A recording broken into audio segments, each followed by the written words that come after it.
ជំរាបសួរខ្ញុំក៏និយាយពីសំណាក់អ្នកនរគ្នាអរព្រគុណព្រះអង្គដែលទ្រង់បានមកទានពរសម្រាប់យើងនឹងជួបគ្នាជាថ្មីតាមរយៈព្រះបន្ទូលនៅថ្ងៃនេះដែលរកឆ្លងចេញពីសៀវភៅព្រះគម្ពីរសម្រាប់កុមារជំនួយដល់ការអធិដ្ឋាននិងការអានព្រះបន្ទូលដូច្នេះសូមអ្នកនរគ្នាបានរីករាយស្ដាប់ជាមួយគ្នាថ្ងៃទី87លោកយូស្វេប្រកាសរំលឹកដល់កូនចៅអ៊ីស្រាអែល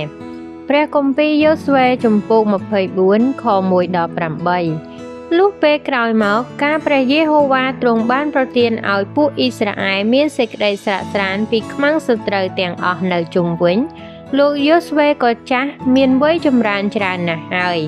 លោកហៅពួកកូនចៅអ៊ីស្រាអែលទាំងអស់មកប្រាប់ថាអញចាស់ហើយក៏មានវ័យចម្រើនច្រើនណាស់ផងឯងរាល់គ្នាបានឃើញគ្រប់ទាំងការដែលព្រះយេហូវ៉ាជាព្រះនៃឯងបានធ្វើដល់សះទាំងប៉ុន្មាននេះ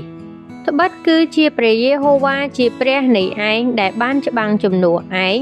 មើលអញបានចែកអស់ទាំងនគរដែលសល់ទាំងនេះដល់ឯងទុកជាមរតកដល់ពូជអម្បូរឯងទាំងប៉ុន្មានដូច្នេះចូលសម្រេចចិត្តនឹងកាន់ហើយប្រព្រឹត្តតាមគ្រប់ទាំងសេចក្តីដែលបានកត់ទុកក្នុងគម្ពីរក្រឹត្យវិន័យរបស់លោកម៉ូសេចុះដើម្បីកុំឲ្យឯងបែរចេញពីសេចក្តីទាំងនោះនៅខាងស្ដាំឬខាងឆ្វេងឡើយប្រយោជន៍កុំឲ្យលីឡំនឹងសះទាំងនេះដែលនៅសល់ក្នុងស្រុកឯងលោកយូស្វេលោករំលឹកដល់ជនទាំងឡាយថាព្រះយេហូវ៉ាជាព្រះនៃសាសអ៊ីស្រាអែលទ្រង់មានព្រះបន្ទូលដូច្នេះថា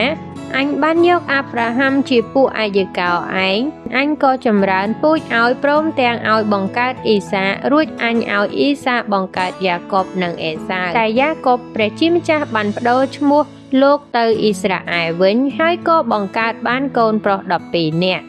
ដោយសេចក្តីច្រណែនយូសែបបានធ្វើជាទាសករនៅស្រុកអេស៊ីបគ្រាដែលមានគ្រោះទុរភិក្សលោកយូសែបបានជួយសង្គ្រោះក្រុមគ្រួសារខ្លួននិងបានឲ្យពួកគេទៅនៅស្រុកអេស៊ីបវិញ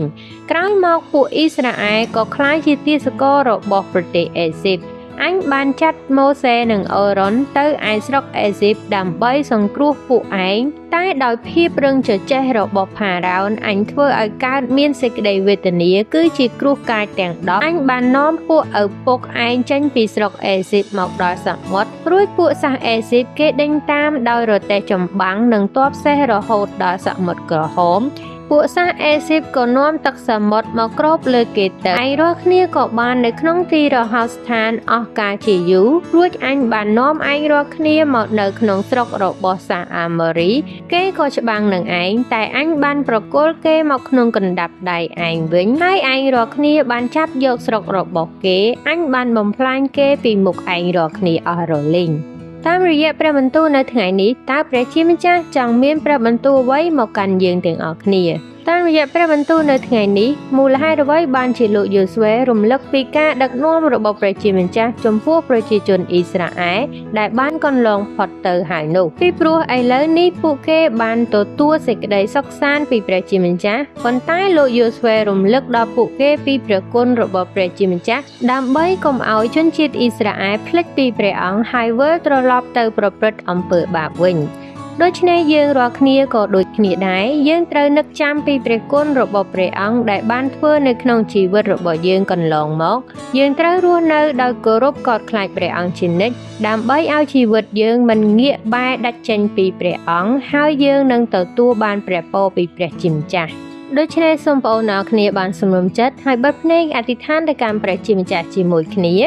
អោព្រះវរបិតាជាព្រះនៃសេចក្តីសុខសាន្តដល់ទូបង្គំរាល់គ្នាអើយកូនសូមអរព្រះគុណដែលទ្រង់តែងតែគង់នៅជាមួយកូនគ្រប់ពេលវេលាកូនសូមអរព្រះគុណដែលទ្រង់តែងតែការពារកូនឲ្យមានសុវត្ថិភាពគ្រប់ដំណើរចេញចូលរបស់កូនព្រះអង្គអើយសូមឲ្យបបោងមាត់កូនពោលតែពាក្យអរព្រះគុណទៅកាន់ទ្រង់ជារៀងរាល់ថ្ងៃសូមឲ្យគំនិតចិត្តកូនផ្សារភ្ជាប់ជាមួយនឹងព្រះបន្ទូលទ្រង់ជារៀងរាល់ថ្ងៃសូមឲ្យជីវិតកូនរស់នៅដោយគោរពនិងកោតខ្លាចព្រះអង្គជានិច្ចសូមកុំឲ្យកូនងាកបែរចេញពីព្រះអង្គឡើយកូនសូមអរព្រះគុណនិងសូមអធិដ្ឋានទូលថ្វាយទៅកាន់ទ្រង់ក្នុងព្រះនាមព្រះអម្ចាស់ព្រះយេស៊ូវគ្រីស្ទអាមែន